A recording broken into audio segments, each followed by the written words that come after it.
आशा 50शीकडे झुकली होती. मुलगा, नवरा असे छोटे कुटुंब. मुलाचे वर्षभरापूर्वी लग्न झाले होते. सून आली होती. आशाचे राहणीमान अगदी साधेच होते. नेहमी साडी, हातात छान हिरव्या बांगड्या, भांग पाडून चापून चोपून घट्ट वेणी, मोठ्या गोल आकाराची लाल टिकली. तिच्या मिस्टरांची ट्रान्सफर सतत होत राहायची. सतत इकडचा संसार तिथे करताना दमछाक होत असे. सासू सासरेही सोबतीला होते.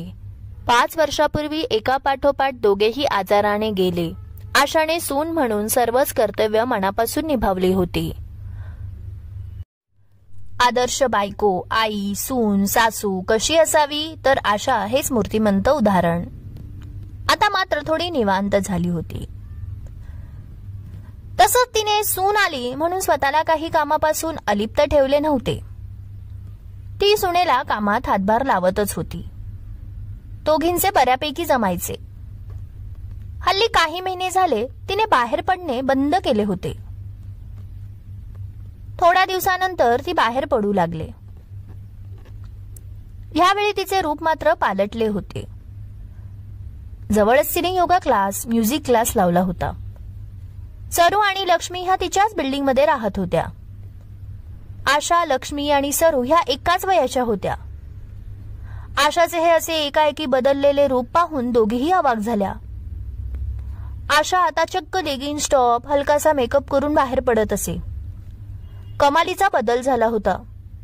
तिच्यात वेगळा आत्मविश्वासही दिसत होता. चेहऱ्यावर एक वेगळेच तेज होते.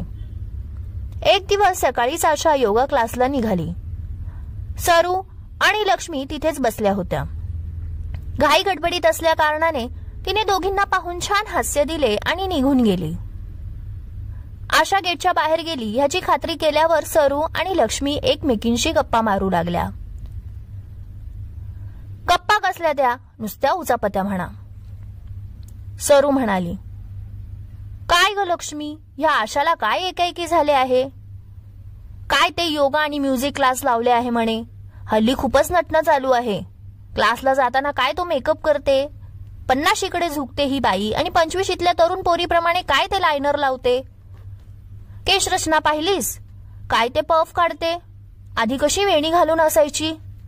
छे, काय ते शोभतं का, तेही ह्या वयात. डोक्यावरचा पदर सावरत ती म्हणाली.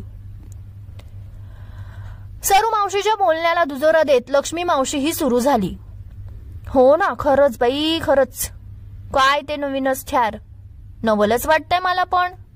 इतके वर्ष कधी नव्हे ते आत्ताच हिला काय हे उपद्व्याप सुचत आहेत. आधी कशी राहत होती, अगदी काकूबाई, आणि आता अचानक काय जादू झाली काय माहित. ह्या वयात जरा नामाचा जप करावा, देवदर्शन करावे तर काय खूळ लागले आहे देव जाणे.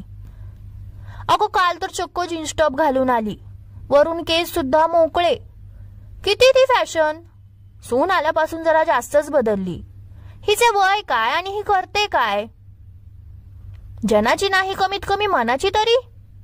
आणि मी काय म्हणते, ही आशाच जर अशी ताळतंत्र सोडून वागली तर सून काय हिच्या धाकात राहणार आहे होय. आता सासू झाली आहे, हिला काय कळत नाही का, कसं जरा मापात राहावं. जाऊ दे, आपण उगाच तोंडाची वाफ घालवण्यात अर्थ मुळीच नाही. ज्याची त्याला वागण्याचे तारतम्य बाळगता आले पाहिजे. लहान आहे का ही जे हिला कळायला नको. या दोघींचे बोलणं पाठवून आशाचे सुनेने म्हणजे स्मिताने ऐकले. स्मिता आली आणि म्हणाली, काय हो सरू मावशी आणि लक्ष्मी मावशी, काय गप्पा चालू आहेत. स्मिताला पाहून दोघींचे डोळे चमकले. दोघीही जाम लचकल्या. सरू म्हणाली, काही नाही ग, आपल्या रोजच्या गप्पा. स्मिता म्हणाली, मी काय म्हणते, तुम्ही दोघेही आईसोबत योगा क्लास का लावत नाही. सरू म्हणाली, नाही ग बाई, ह्या वयात नको, कसं वाटतं ते. स्मिता म्हणाली, का, कसं वाटतं. स्वतःच्या आरोग्याची काळजी घेणे आणि स्वतःचे छंद जोपासणे काही चुकीचे आहे का. तुम्ही तर असं बोलत आहात जणू काय मी तुम्हाला काहीतरी जगावेगळं करायला सांगते आहे. लक्ष्मी मावशी बोलती झाली, अगं आता अध्यात्माकडे वळायचे वय आणि कसले छंद जोपासते पोरी. स्मिता म्हणाली, मावशी कसं आहे ना, कधी कधी आपल्याला एका चौकटीत आपण स्वतःच बसवतो. आपणच आपल्यावर बंधनं घालतो आणि नंतर त्याचे खापर दुसऱ्यावर फोडतो. हो, राहिला प्रश्न अध्यात्माकडे वळायचा तर ते पण करावं की. खूप आत्मिक समाधान लाभते. आता आईचंच बघा ना, कमी वयात लग्न झाले, 14व्या वर्षी लग्न, 18व्या वर्षी बाळंतपण, मग संपूर्ण आयुष्य फक्त आणि फक्त संसार रेटत राहिल्या. आवड असूनही घरच्या जबाबदारीमुळे सवड मिळालीच नाही.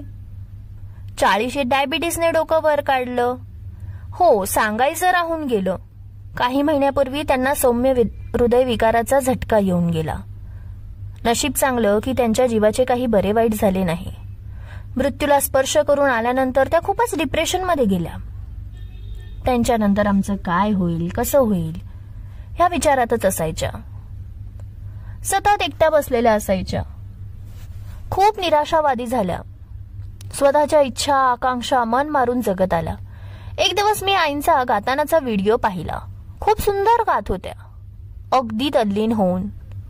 तसलं तर मला आज जन्म जमणार नाही बुवा. पण तेव्हाच ठरवलं, आईंना म्युझिक क्लासला पाठवायचे. त्यांना त्याच्यातून बाहेर पाडण्याचा तोच उपाय मला योग्य वाटला. स्वतःचं मन डायव्हर्ट केलं की माणूस मानसिक ताणतणावातून बाहेर पडतो हे नक्की. योगा क्लासला जायचं म्हटलं तर साडीवर काय त्यांना मी पाठवणार नव्हते. छान लेगिन्स आणि टॉप घेऊन दिले. त्यांनी पहिल्यांदा असा पेहराव घातला होता. बाबा तर आईचं रूप पाहून खुश झाले. आम्हाला सुद्धा खूप छान वाटलं. त्यांना हळूहळू सवय झाली. खूप कम्फर्टेबल वाटतं ना. आणि कसं आहे, स्त्री जेव्हा संसारात पडते तेव्हा नटणं मुरडणं कितीही आवडत असलं तरी ते त्यागते. घरच्यांना आवडत नाही, नवऱ्याला आवडत नाही किंवा हवे तितके पैसे नसतात, आणि पैसे असले तरी स्त्री 2 पैसे कठीण काळासाठी जपून ठेवते. आईंना मी म्हणाले, आई, नटण्या मुरडण्याची हौस तेव्हा केली नाही, पण आता मात्र पूर्ण करा. आधी नको नकोच म्हणत होत्या, पण मी काय ऐकते. त्यांना छान हलक्या शेडची लिपस्टिक, कॉम्पॅक्ट, हो, आणि लायनर आणून दिलं. लायनर कसं लावायचं हे सुद्धा मीच शिकवलं. म्हणत होत्या, अगं माझी त्वचा काय पहिल्यासारखी आहे का, कसं वाटतं, माझं वय झाले आहे, लोक काय म्हणतील. पण मी त्यांना म्हणाले, लोकांचे काय घेऊन बसायचे. जग आपण काहीही करा नावं ठेवतच असतं. आपल्या सुखदुःखाची कोणाला इतकी पडलेली नसते. देवाने तुम्हाला हे जे आयुष्य दिलं आहे ना, ते फक्त आता स्वतःला काय आवडतं ते करण्यात घालवा. इतक्या वर्षाची हौस पूर्ण करण्याची हीच योग्य वेळ आहे. आई, आता नाही तर कधीच नाही. हौसेला मूल नसते आई, आणि हौसेला वयाचेही बंधन नका घालू. तुम्ही अजून तरुणच आहात. त्यांना खूप मनवावं लागणार याची मला 100% खात्री होती. कित्येक वर्षाच्या सवयी ज्या अंगवळणी पडल्या आहेत त्या काय लगेच सुटतात होय. पण मी मनात ठरवलं होतं, आईंना शिकवायचंच स्वतःसाठी जगायला. थोडं स्वार्थी होणं कधीही चांगलं असतं नाही का. आणि आपण जेव्हा टापटीप व्यवस्थित राहतो तेव्हा एक वेगळाच आत्मविश्वास हा आतून येतो, हेही तितकंच खरं आहे. सरू आणि लक्ष्मी मावशी अगदी एक एक शब्द मन लावून ऐकत होत्या. स्मिता पुढे बोलू लागली. वय कोणतेही असो, स्त्री असो पुरुष असो, प्रत्येकाने स्वतःकडे, स्वतःच्या आरोग्याकडे, छंद जोपासण्याकडे, सुंदर दिसण्याकडे आवर्जून लक्ष द्यावे. त्याला वयाचे बंधन घालून स्वतःचा कोंडमारा करू नये नाही का. नटणं मुरडणं हे फक्त आणि फक्त स्वतःच्या आनंदासाठीही करावं. कारण स्वतः खुश राहिलो तरच आजूबाजूच्या लोकांनाही आपण खुश ठेवू शकतो. कुठेतरी मन गुंतवलं की आपलंही मन फ्रेश राहतं आणि आपण आपल्या सभोवतालच्या लोकांनाही तितकंच आनंदी ठेवू शकतो. आपल्या अंगी एक सकारात्मकता येते. आणि कसं आहे ना, हल्ली आयुष्याचा भरोसा नाही हो. कधी काय होईल सांगता येत नाही. आपण आपल्या इच्छा आकांक्षा उद्यावर लोटतो, पण जर का तो उद्या आलाच नाही तर काय. त्या इच्छांचं, त्या स्वप्नांचं काय. इथे आजचा भरोसा नाही आणि उद्याचं काय घेऊन बसायचे. ज्या पण इच्छा आकांक्षा स्वप्न आहेत ते उद्यावर न सोपवता आजच्या आज पूर्ण करावी. आयुष्यातील प्रत्येक सेकंद भरभरून जगता आला पाहिजे. हो, सगळ्यात महत्वाची गोष्ट म्हणजे आपला वेळ दुसऱ्यावर टीका टिप्पणी करण्यापेक्षा, आपला अमूल्य वेळ असाच वाया घालवण्यापेक्षा स्वतःकडे लक्ष देणे, स्वतःला खुश ठेवणे, स्वतःचे छंद जोपासणे हे केव्हाही चांगलेच नाही का?